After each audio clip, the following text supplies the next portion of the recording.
Olá, pessoal, bem-vindos ao nosso giro semanal sobre o mercado financeiro. Semana extremamente turbulenta no mercado interno, com a volta do pesadelo fiscal atormentando os investidores. Mesmo aí com um bom humor externo e com as bolsas internacionais tendo um bom desempenho ao longo dessa semana, o nosso mercado interno não conseguiu acompanhar, principalmente com a preocupação em cima das contas públicas. Depois do aumento do IOF, que aconteceu na semana anterior, essa semana o ministro da Fazenda, Fernando Haddad, teve uma reunião com líderes do Congresso Nacional e nessa reunião ele disse que não existem alternativas para o decreto que reajustou as alíquotas do IOF, que é o Imposto sobre Operações Financeiras, e que a revogação deste decreto poderia causar aí a paralisação da máquina pública. As falas do ministro acabaram irritando bastante o Congresso Nacional, principalmente o presidente da Câmara, Hugo Mota, que chamou as decisões do governo de gambiarras, disse que o governo busca sempre uma gambiarra toda vez que tem um problema fiscal e que é preciso que sejam realizadas de fato as reformas estruturantes. Existe uma grande possibilidade do Congresso Nacional derrubar o decreto do presidente Lula que reajustou o IOF, principalmente aí devido a pressões do mercado financeiro e também do sistema bancário. Isso fez com que o ministro da Fazenda, Fernando Haddad, balançasse no cargo. E existem aí, principalmente dentro da base aliada, alguns partidos que já dão como certa a sua substituição por Aloysio Mercadante, atual presidente do BNDES. É uma substituição que não agrada aí o mercado financeiro. Aloysio Mercadante deu declarações ao longo dessa semana, acabou aí fortalecendo o ministro Fernando Haddad, mas acabou sugerindo como alternativas ao reajuste do IOF uma taxação maior das bets e também uma possível taxação das criptomoedas. Resta saber se o ministro da Fazenda, Fernando Haddad, vai ter força para se manter no cargo.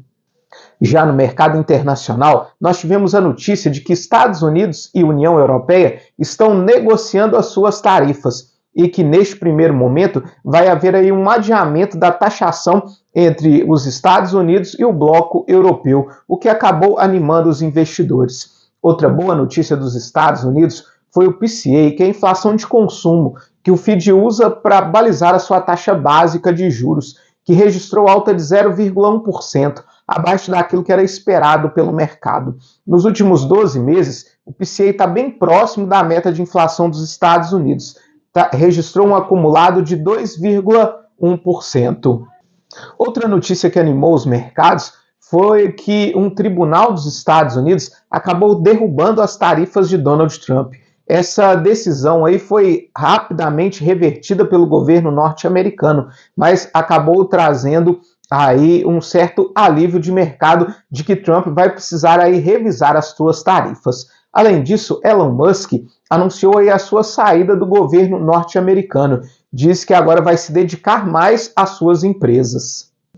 Nós tivemos ainda a ata da última reunião do FED, que é o Banco Central dos Estados Unidos. E apesar aí de mostrar um certo otimismo, a ata do FED revelou uma grande preocupação, principalmente com os efeitos das tarifas em relação à inflação dos Estados Unidos.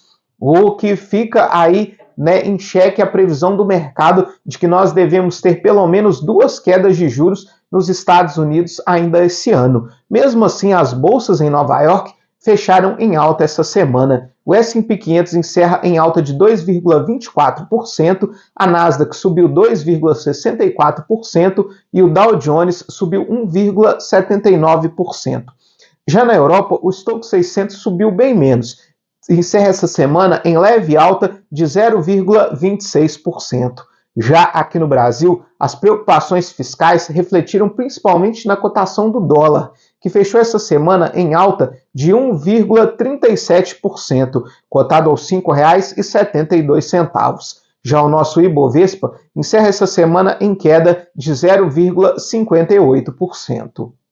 A boa notícia do mercado brasileiro vem dos nossos índices de inflação. O IPCA 15 registrou alta de 0,36%, abaixo do 0,42% esperado pelo mercado. Nos últimos 12 meses, acumula uma alta de 5,40%.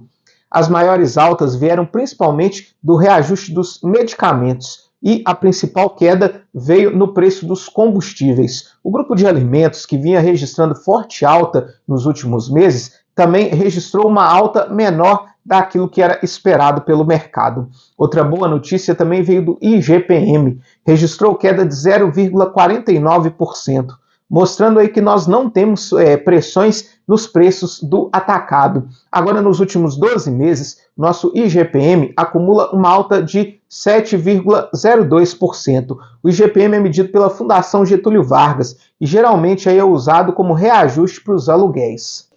Nós tivemos ainda os dados do CAGED, que apresentou aí a criação de 257 mil novas vagas de emprego com carteira assinada, bem acima das 150 mil que o mercado esperava. Agora a nossa taxa de desemprego caiu para 6,6%.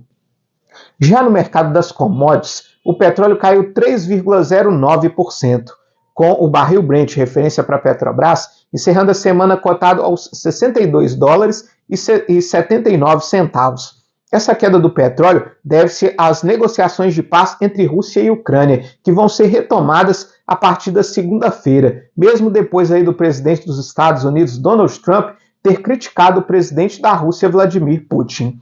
Já o minério de ferro encerra essa semana em queda de 0,69%, com a tonelada cotado aos $92,12. Mesmo a indústria chinesa tendo apresentado aí um aumento no seu lucro de 3% em comparação ao mesmo período do ano passado, a grande preocupação em relação à China segue sendo a crise imobiliária e o preço de casas novas que vem caindo sistematicamente nos últimos meses. Já na renda fixa, o DI para janeiro de 2026 registrou leve alta de 0,06 pontos percentuais. Encerra essa semana cotado a 14,80%.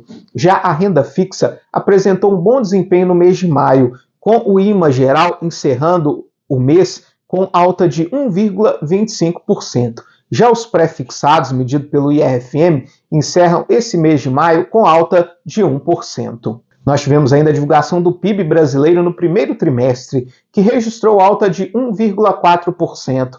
Levemente abaixo daquilo que o mercado esperava, uma alta de 1,5%. Mais uma vez, o nosso PIB foi impulsionado pelo crescimento do nosso agronegócio.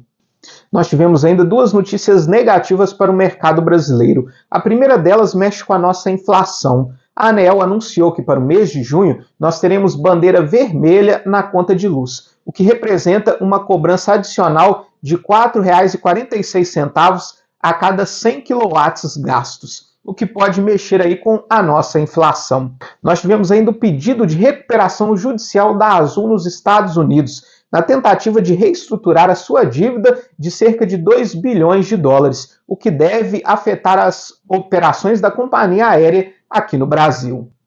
Para a semana que vem, nós temos a divulgação do payroll, que é o número de vagas criadas pelo setor urbano dos Estados Unidos, considerado aí um termômetro da economia norte-americana. Nós temos decisão de taxa de juros na zona do euro, que deve dar aí uma pausa na sua queda de juros. Aqui no Brasil saem os dados da produção industrial, mas o grande foco vai ser o Congresso Nacional, e se de fato o Congresso vai levar adiante essa ideia de um projeto de decreto legislativo para aí suspender os efeitos do decreto que reajustou o IOF. Muito obrigado e até a próxima semana.